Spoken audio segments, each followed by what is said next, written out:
इसके पहले ये हिस्ट्री का अशोक का दूसरा लेक्चर है। इसमें इसके पहले वाले लेक्चर के अंदर जो अशोक का लेक्चर था उसमें मैंने अशोक को सुसीम से लड़ाकर मतलब अशोक को मतलब पूरे तरीके से भारत का बहुत ज़्यादा मतलब सबसे ज़्यादा एरिया कवर करने वाला राजा बना दिया था। ठीक है, और इसमें मैं अशोक कैसे पता चला लोगों को कि हाँ ये अशोक नाम का भी कोई मौर्य शासन के अंदर शासक था। ठीक है, कैसे पता चला और ये चीज़ कैसे पता चला कि अशोक इतना बड़ा राजा था कि पूरे भारत पे इन्होंने कैप्चर करके रखा था। ठीक है, तो ये किसके थ्रू पता चला, तो और इनके क्या क्या चीज़ों से पता चला कि हाँ ये भी एक राजा थे। तो वो पहले लोगों के पास कॉपी किताब तो हुआ नहीं करता था कि लोग कॉपी किताब पे लिख देंगे तो बाद के लोग कॉपी किताब ही पढ़ के बता देंगे कि हाँ ये आदमी ये है। आजकल के लोग क्या है कि अपनी खुद के बारे में एक किताब में लिख जा रहे हैं, उसे ऑटोबायोग्राफी कह रहे हैं, और वो आगे वाले लोग आपके पर जनरेशन वाइज जनरेशन वो पढ़ते जा रहे हैं, और इससे उनको उनके बारे में पता चल रहा है कि हाँ वो आदमी ऐसा था, वो आदमी ऐसा है। जो भी हस्ती अपने ऊपर ऑटोबायोग्राफी लिखती है वो लोग पढ़ते हैं। जैसे स्टीफन हॉकिंस ने अपने बारे में लिखा तो स्टीफन हॉकिंस के लोग ये स्टीफन हॉकिंस पे लिख रहे हैं। सचिन तेंदुलकर ने अपनी ऑटोबायोग्राफी लिखी, लोग उनके बारे में पढ़ रहे। तो चेतन भगत ने अपने बारे में लिखा तो चेतन भगत के बारे में, जिन लोगों ने अपने बारे में लिखा उसके बारे में लोग, लेकिन पहले के लोगों ने अपने बारे में कैसे लिखा तो उस तरीके से, और उनके कोट पोएट होते थे वो सभी लिखते थे। तो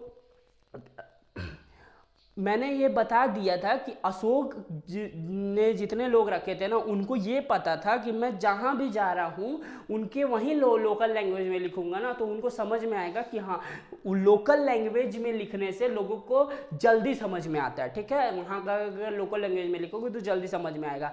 और जब अशोक का शासन खत्म हो गया, बृहद्रथ खत्म होके उनका जो कमांडर इन चीफ था पुष्यमित्री शुंगा, पुष्यमित्री शुंगा ने बृहद्रथ को खत्म किया और शुंग डायनेस्टी का स्थापना किया। ठीक है, तो उसके पहले मतलब उसके बाद कैसे पता चला कि हाँ ये राजा ये सम्राट अशोक है, तो ये जो था एक पाटेड्री पैंथेलर, मैंने पहले वाले वीडियो में इसके पहले वाले वीडियो में बता दिया, पाटेड्री पैंथेलर ने इसको यूज मतलब कोई देखा बोला कि नहीं ये कोई काम का नहीं है। और तो जेम्स प्रिंसेप करके एक अधिकारी थे ब्रिटिश ईस्ट इंडिया कंपनी के अंदर, वो बनारस में पोस्टेड थे। उसके बाद काफ़ी जगह पोस्टेड हुए तो उन्होंने ये चीज़ देखा कि मैं एक चीज़ कॉमन देख रहा हूँ कि हर जगह कुछ ना कुछ लिखा हुआ मिल रहा है और कॉमनली उस पर एक मतलब जो लिपि मतलब ये तरीका था ना वो एक ही तरीके की लिखी जा रही थी। ठीक है, तो ये कॉमनली तो क्या चीज़ है, ये क्या चीज़ है, तो वो मतलब उनके अंदर जिज्ञासा बढ़ने लगा कि ये है क्या, इसको पता करना होगा। तो जेम्स प्रिंसेप ने धीरे धीरे करके उन्होंने लैंग्वेज का अध्ययन करना स्टार्ट किया, मतलब वो ब्रिटिश इंडिया कंपनी के होने के बावजूद भी उन्होंने लिपि पढ़ना स्टार्ट किया, और जिस जिस भाषाओं में इन्होंने लिखा था ना, खासकर ब्रह्मी और खरोष्ठी, ब्रह्मी में ये हिंदुस्तान में लिखते थे मतलब भारत में, और खरोष्ठी में ये लिखते थे पाकिस्तान, सहवाजगढ़ और आपका सहवाजगढ़ और मनसेरा में। ठीक है, तो इन जगहों में लिखते थे। अरमाइक में अफगानिस्तान के अंदर लिखते थे। ठीक है, तो इनका अध्ययन करना स्टार्ट किया। ठीक, उसके बाद अध्ययन करने के बाद इन्होंने ये बताया कि हर जगह एक नाम कॉमन मिल रहा था। ठीक है, देवप्रिय प्रियदर्शी या देवप्रिय प्रियदर्श, तो वहाँ पे क्या हुआ था, बार बार हर जगह ये नाम देख रहे थे वो, देवप्रिय प्रियदर्शी, देवप्रिय प्रियदर्शी, देवप्रिय प्रियदर्शी, तो और वहाँ राजा लिखा हुआ था बाद में, लेकिन उनको बाद में ये उनको पता चला कि देवप्रिय प्रियदर्शी गौतम बुद्ध को कहा जाता था। ठीक है, अब ये कॉन्सेप्ट बैठाइएगा, देवप्रिय प्रियदर्शी गौतम बुद्ध को कहा जाता था, लेकिन गौतम बुद्ध कोई राजा नहीं थे, उन्होंने वो राजा के घर जन्म जरूर लिए थे, वो उनका मैं बताऊंगा गौतम बुद्ध जब पढ़ाऊंगा, तो वो जन्म जरूर उन्होंने लिया था, लेकिन उन्होंने गृह क्या किया था, महाविनिष्क्रमण किया था, तो उस कारण उनको राजा में काउंट नहीं किया जाता है। लेकिन यहाँ पर राजा सम्राट की बात हो रही है, तो देवप्रिय प्रियदर्शी सम्राट कौन है, तो बाद में पता करते उनको उनके एक शिलालेख से पता चला कि हाँ एक मौर्य वंश का और शासक था जिसका नाम था अशोक, उन्हीं को देवप्रिय प्रियदर्शी कहा जाता था, और उन्हीं का लिखा हुआ ये सारा शिलालेख है, ठीक है। तो उस बड़े बड़े शिलालेखों की संख्या कितनी थी? 14 थी। उसका अध्ययन जेम्स प्रिंसेप ने किया था, और ये वही यही जेम्स प्रिंसेप है जिसको इनके नाम पर कोलकाता के अंदर घाट है और कोलकाता के अंदर स्टेशन है, जेम्स प्रिंसेप। उस घाट का नाम है प्रिंसेप घाट, और प्रिंसेप घाट करके स्टेशन भी, ये वही जेम्स प्रिंसेप है, ठीक है, ये वही जेम्स प्रिंसेप है, ठीक। और पहला अब क्या हुआ था कि अब इन्होंने 14 शिलालेख लिखा था, अब शिलालेख, फिर स्तंभ लेख भी लिखा था, तो 7 स्तंभ लेख है, वो इसके बाद मैं बताऊंगा, ये शिलालेख कंप्लीट हो जाए इसके बाद बताऊंगा। तो पहले ये बहुत ही ज़्यादा पहले मारपीट करते थे, तो 261 BC के जो कलिंग युद्ध हुआ था उसके बाद इनके अंदर चेंजिंग आया था, ठीक है। फिर ये बेहरीगोसा से धम्मगोसा पे रूपांतरित हो गया, बेहरीगोसा पे धम्मगोसा पे शिफ्ट हो गया, और शिफ्ट होने के बाद इन्होंने सब कुछ त्याग दिया, और ये बहुत मतलब एकदम शांत रहने की उन्होंने वो की, ठीक है, शांत, ठीक। लेकिन उतने शांत नहीं रहे कि कोई आदमी इनके ऊपर जाकर चढ़ जाए, नहीं, उतने शांत नहीं रहे, फिर भी इन्होंने न्यूट्रल रहना पसंद करा। मतलब उन्होंने ये बोला कि हाँ, मैं अब तलवार नहीं उठाऊंगा, मतलब लड़ाई और एक्सपेंशन नहीं करूंगा अपना बाई युद्ध। अगर मुझे एक्सपेंशन करना है तो धर्म के साथ मैं एक्सपेंशन करूंगा, लेकिन कभी युद्ध के साथ एक्सपेंशन नहीं करूंगा। अगर कोई राजा मेरे धर्म के कारण मुझे एक्सपेंड करवाना चाहता है तो मैं कर लूँगा, कोई दिक्कत नहीं, उसे अच्छा लगता है तो मैं अपना एक्सपेंस कर लूँगा, लेकिन मैं तलवार के थ्रू, किसी के थ्रू मैं एक्सपेंस करने के लिए अब युद्ध के थ्रू मैं एक्सपेंस नहीं करूँगा, ये इनका कहना था। इन्होंने शिलालेख में, पहले शिलालेख में लिखवाया कि पशु बलि एकदम मना कर दिया, कोई भी पशु की बलि नहीं देनी है, किसी को कोई पशु नहीं खाएगा, कोई पशु की बलि नहीं देगा। दूसरे में इन्होंने लिखा है कि पशु एवं मनुष्य की चिकित्सा व्यवस्था, मतलब हॉस्पिटलिटी, मतलब चिकित्सा को एकदम पूर्ण रखना, चाहे वो पशु का चिकित्सा हो चाहे वो मनुष्य का चिकित्सा हो, दोनों चिकित्सा को हमारे प्रजा के अंदर, हमारे राज्य के अंदर पूरे एकदम लेवल में बना के रखना है कि ये दोनों मनुष्य और हमारे पशु के का ये जो चिकित्सा क्षेत्र है उसमें हमेशा हम आगे बढ़े रहें, जिसके कारण हमारे राज्य, हमारे देश में किसी भी तरीके की आपदा ना आ पाए, ठीक है। और तीसरा ये था राजकीय अधिकारी को, वहाँ पे राजकीय अधिकारियों को ये बोला जाता था कि हर 5 साल के बाद तुम एक दौरा करो, और दौरा करके पता करो कि जो हमारे प्रजा है ना, उनके बीच बीच में क्या क्या हम नहीं पहुंचा पाए हैं, और या क्या क्या कमियां हो गई है, और क्या क्या चीज़ हम और पहुंचा सकते हैं, और क्या चीज़ हमने पहुंचाया है और क्या चीज़ उनको नहीं मिला है। ऐसा जैसा कि आजकल होता है 5 साल के बाद तो चुनाव होता है, वो मुझे लगता है कि 5 साल ये वहीं से आया होगा, ठीक है। चौथा है ये भेरीघोसा से धम्मघोसा। भेरीघोसा से धम्मघोसा मैंने बता दिया था 261 BC में जो कलिंग की लड़ाई हुई थी, वहीं पर ये अशोक ने भेरीघोसा से धम्मघोसा पे स्थानांतरित हुए थे, ठीक है, ट्रांसफर अपने आप को कर दिए थे, ठीक है। धम्मघोसा मतलब धर्म के रास्ते पे रहना है।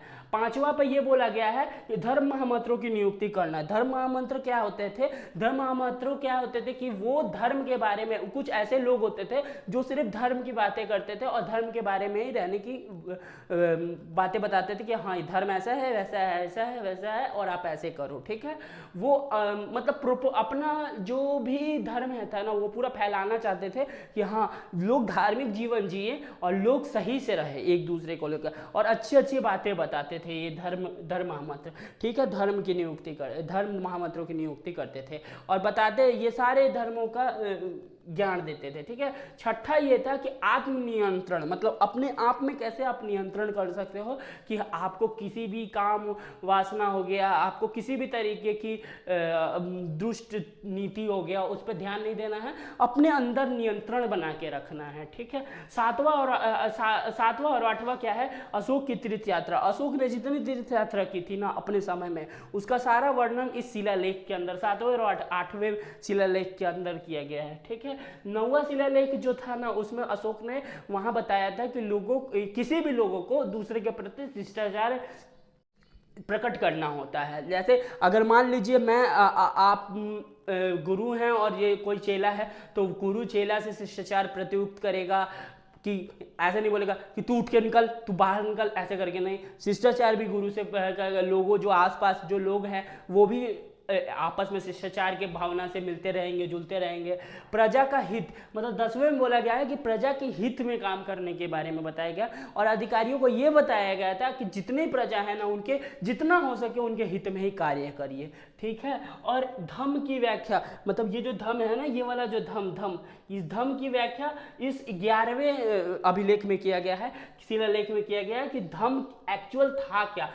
12वीं में ये बताया गया है, 12वीं शिलालेख में ये बताया गया है कि स्त्री महामंत्रों की नियुक्ति की गई थी, कि यहाँ पे हम महामंत्रों की नियुक्ति की गई थी, कोई जेंडर नहीं देखा गया था, नियुक्ति कर दी गई थी और यहाँ के सारे मेल थे। लेकिन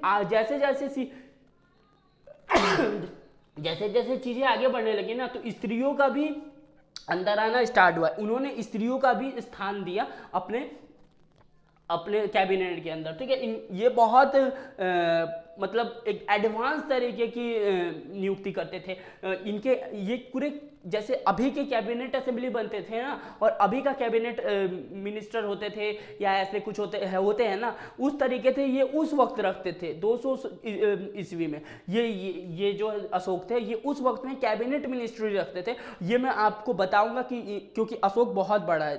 आजकल के बुक में अशोक को एकदम छोटा 2-4 लाइन में खत्म कर दिया जाता है, लेकिन अशोक इतने बड़े हैं ना, इतने बड़े नहीं बताया जाता है। जान पता नहीं क्यों, क्योंकि इनको बाबर झाबर बढ़ाना है तो क्या ही बताएंगे, ठीक है। तो 13वां में ये 261 बीसी के अंदर कलिंग के अंदर जो युद्ध हुआ था, वो 13वां शिलालेख में लिखा हुआ है। और एक तरीके से इसमें माफीनामा मांगा गया है कि हाँ, लोगों से मैं माफी मांगता हूँ कि मैंने इतना बड़ा युद्ध लड़ा और इतना नरसंहार किया, तकरीबन 1 लाख लोगों को मार दिया और 1.5 लाख लोग इसमें घायल हुए। तो मैं इस नरसंहार के लिए आपके सामने हाथ जोड़ के माफी मांगता हूँ। और इसके अंदर कलिंग युद्ध का वर्णन किया गया है 13वें शिलालेख में। और ये बहुत ही इंपॉर्टेंट है, ये क्वेश्चन पूछता भी है कि कौन से शिलालेख के अंदर, कितने नंबर शिलालेख के अंदर कलिंग युद्ध का वर्णन है। ये धम की व्याख्या किस शिलालेख के अंदर है, और हाँ, महामंत्रों की नियुक्ति किस शिलालेख के अंदर की गई है, ठीक है। ये जो तीनों मैंने राइट माना ना, ये तीनों पूछ चुका है ऑलरेडी, ठीक। तो ये सब पूछता है, ये सब पूछने वाला क्वेश्चन है। और 14वां है धार्मिक जीवन बिताना, कि लोगों को बोला ना कि सारे लोग धार्मिक जीवन बिताए और कोई एक दूसरे के ऊपर मतलब हावी ना हो, सब लोग एकदम मतलब एक अच्छी तरीके से रहे, कोई एक दूसरे के ऊपर शासन ना करे, कोई एक दूसरे को मार काट ना मचाए। सब लोग अपने धार्मिक जीवन के, अगर किसी को अच्छा बनाना है, सही बनाना है, तो धर्म की ज्ञान दो। अगर उसने एक्चुअल धर्म के ज्ञान को प्रविष्ट किया ना अपने अंदर, लाइफ के अंदर, तो वो कभी भी उल्टा काम नहीं करेगा। वो हमेशा, क्योंकि जितने भी आउर बाउर छाउर लोगों को आपने देखा होगा, जितने फारिक लोग बैठे होंगे, वो लोग जितने भी बैठे होंगे ना, वो देखा धर्म वर्म की ज्ञान नहीं होती है और एजुकेशन से बहुत दूर होते हैं, वही सब ये करते हैं, ठीक है। तो ये जो शिलालेख है ना, वो 14 था, जिसको जिन्स प्रिंसेप ने खोजा था, और ये 14वां ये है। इसके बाद जो मैं बताऊंगा वो बताऊंगा कि 7 स्तंभ लेख जो है वो अशोक के क्या क्या है।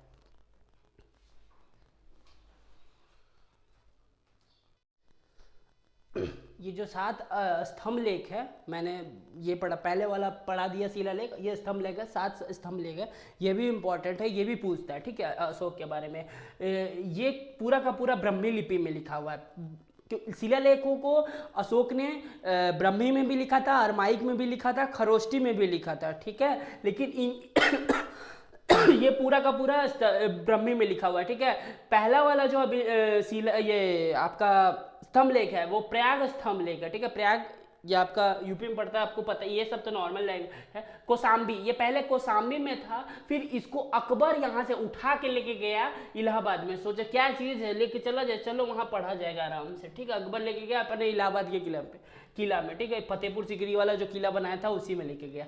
दिल्ली टोपरा, दिल्ली ये पहले था आपके टोपरा में, टोपरा हरियाणा में पड़ता है, फिर वहाँ से उठा के दिल्ली लेके गया। और ये FST फिरोज शाह तुगलक के द्वारा लिया गया। फिरोज शाह भी एक बार घूमने जा रहा था, तो देखा कि भाई ये कौन सा चीज़ है, क्या चीज़ है, ये ले जाया जाए, तो लेके उठा के दिल्ली लेके चला गया, ठीक है, दिल्ली में लेके गया। और दिल्ली में कहाँ लेके गया? फिरोज शाह तुगलक, फिरोज शाह कोटला, मतलब उस वक्त की इसकी राजधानी थी फिरोज शाह कोटला, तो ये वहाँ पे इसको ले गया। दिल्ली मेरठ, दिल्ली मेरठ, दिल्ली मेरठ में पहले ये मेरठ में था ये वाला स्तंभ लेक, उसके बाद इसको दिल्ली लेके गया। और ये भी फिरोज शाह तुगलक के द्वारा मेरठ से दिल्ली लाया गया था, ठीक है। और इसके अंदर पहले मैं ये बता दूं, इसके अंदर क्वेश्चन कैसे बनता है, इसमें ऐसा क्वेश्चन बनता है कि ये बताइए अशोक के किन अभिलेखों को FST मतलब फिरोज शाह तुगलक के द्वारा दिल्ली लाया गया था। तो वो आप आंसर दोगे, ऑप्शन में रहेगा टोपरा और मेरठ का स्तंभ लेख। वो टोपरा और मेरठ के स्तंभ लेख को उठाया था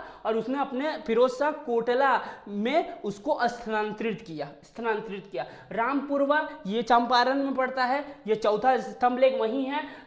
पांचवा जो है लोरिया अररेज, वो भी चंपारण में पड़ता है, चंपारण बिहार में पड़ता है, ठीक है। और लोरिया नंदगढ़ ये भी चंपारण में पड़ता है, इसमें मोर का चित्र बना हुआ है। और सातवां जो अभिलेख है ना, वो सबसे बड़ा अभिलेख है। और अशोक का सबसे छोटा अभिलेख जो है ना, सबसे छोटा, वो है आपका रुमन देई। जो रुमन देई अभिलेख है ना, वो सबसे छोटा अभिलेख है, मतलब अशोक का सबसे छोटा अभिलेख है ना, रुमनदेही है, ठीक। और अशोक का जो कौशाम्बी वाला अभिलेख था ना, ये वाला कौशाम्बी वाला अभिलेख, इस कौशाम्बी वाले अभिलेख में को ना रानी का अभिलेख कहा जाता है। ये अपनी मैडम के लिए लिखवाए थे ये अभिलेख, ठीक है। तो ये अभिलेख और ये सारा अभिलेख ना सबका देन जेम्स प्रिंसेप ही था, ठीक है। तो थैंक यू बोलिए जेम्स प्रिंसेप को, और ऐसे आदमी को एडमायर कीजिए और इनके बारे में पढ़ने की बहुत ज़्यादा कोशिश कीजिए, क्योंकि ये बंदा ऐसा था कि ये जूझ रहा था आँख के प्रॉब्लम से और अब इनकी आंखों से इनको कम दिखता था, ठीक है। और ये बंदा उस सिचुएशन में ना इतनी पढ़ाई की कि इन सारे लैंग्वेज के बारे में जाना और अशोक के बारे में जान के और हमें बताया। अगर अशोक के बारे में ये जान के नहीं बताता ना, तो अशोक आज धूमिल ही रहते, नहीं कोई नहीं बता पाता इनके बारे में, और लोग कोशिश भी नहीं करते, ठीक है। आप पहले, क्योंकि डिस्कवरी में आप क्या चीज़ें कोशिश करते हो, तो ऐसी अल्टरनेटिव करंट निकोला टेस्ला नहीं खोजता तो कोई और खोज लेता। लेकिन अशोक हमारे भारत के जो मौर्य वंश के जो ऐसे दिखाते कि हम मौर्य वंश का सबसे बड़ा बहुत इतने बड़े साम्राज्य इन्होंने फैलाया था, वो अशोक, उनके बारे में कोई नहीं जान पाता अगर जेम्स प्रिंसेप नहीं होते। तो थैंक यू बोलिए जेम्स प्रिंसेप को। और कोई ऐसे लोग होते हैं जो थैंक यू के लायक होते हैं, उनमें से जेम्स प्रिंसेप ही थे, जिन्होंने इतने बड़ा नॉलेज दे दिया अशोक के बारे में कि अगर अशोक के बारे में आप एक वीडियो में ख़त्म कर रहे हो ना, तो अशोक का ही आप इतने बड़े सम्राट का आप मतलब वो कर रहे हो, आप क्रेडिबिलिटी गिरा रहे हो। क्यों क्रेडिबिलिटी गिरा रहे हो? अशोक एक वीडियो में खत्म होने वाला नहीं है, चाहे वो कितना बड़ा भी मास्टर होगा ना, वो एक वीडियो में अगर अशोक को खत्म कर रहा है ना, तो या वो अपने फायदे के लिए अशोक को एक वीडियो में खत्म कर रहा है, वरना अशोक कि कोई भी नहीं खत्म कर सकता एक वीडियो के अंदर, चाहे वो कितने स्पीड बोले, चाहे वो कितना स्लो बोले, चाहे वो कुछ भी बोले करे, चाहे वो कितना स्किप। अरे भाई, पढ़ाने वाला चीज़ तो इंसान पढ़ाएगा ना, मैं तो पढ़ाने वाला चीज़ पढ़ाता, ये सब पूछता है भाई, वही पढ़ाता हूँ। वरना अशोक के बारे में तो इतना लिखा हुआ है ना, अगर मैं पढ़ा बैठूँ ना अशोक के बारे में, इतना कुछ पता है मुझे और इतना कुछ मैं बता सकता हूँ अशोक के बारे में, वो नहीं पूछेगा आपको, वो फिर आप चले जाओगे तो वो बड़ा वाला पेपर देने, ठीक है।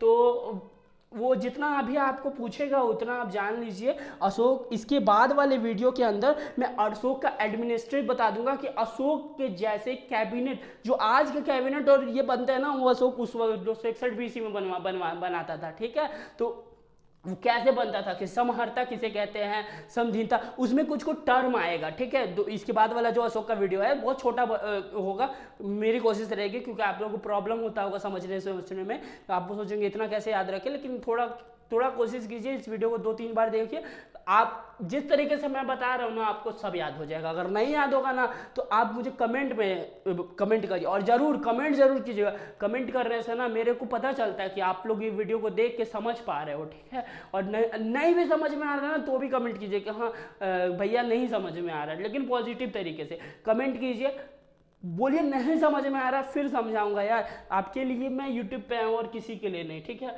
तो जरूर समझाऊंगा और आपको सब कुछ समझ में आएगा, ठीक। और इसके बाद वाला जो वीडियो अशोक के ऊपर रहेगा, ये लास्ट वीडियो होगा अशोक के ऊपर, इसके बाद वाला, और उस वीडियो के अंदर एडमिनिस्ट्रेटिव पूरा खत्म कर दूंगा। कुछ टर्म्स है जो जरूरी, क्योंकि समहर्ता और समझीता इस बार पूछा गया था कि इसके अंदर अशोक का ट्रेजरी ऑफिसर को क्या बोला जाता था, समझीता बोला जाता था, समहर्ता बोला जाता था, गोपा बोला जाता था, गोपा किसको बोला जाता था, ये सारा टर्म्स मैं बता दूंगा इसके बाद वाले वीडियो के अंदर।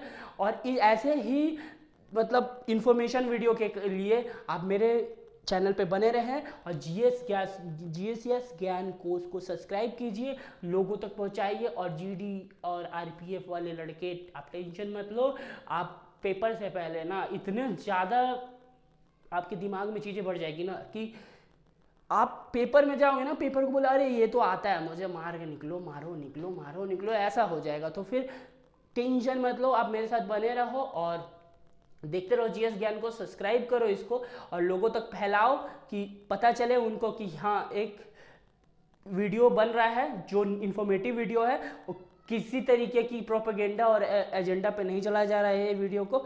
और आप लोगों को ये अगर अच्छा लग रहा हो तो कमेंट जरूर कीजिएगा वीडियो के अंदर, मुझे इससे पता चलता है कि आप इसने इस वीडियो को वॉच करा और वॉच करने के बाद आपने इस वीडियो से कुछ सीखा है, ठीक है। और ऐसे ही इन्फॉर्मेटिव वीडियो के लिए बने रहे जीएस ज्ञान पोस्ट में। मिलते हैं अगले वीडियो में, तब तक के लिए जय हिंद।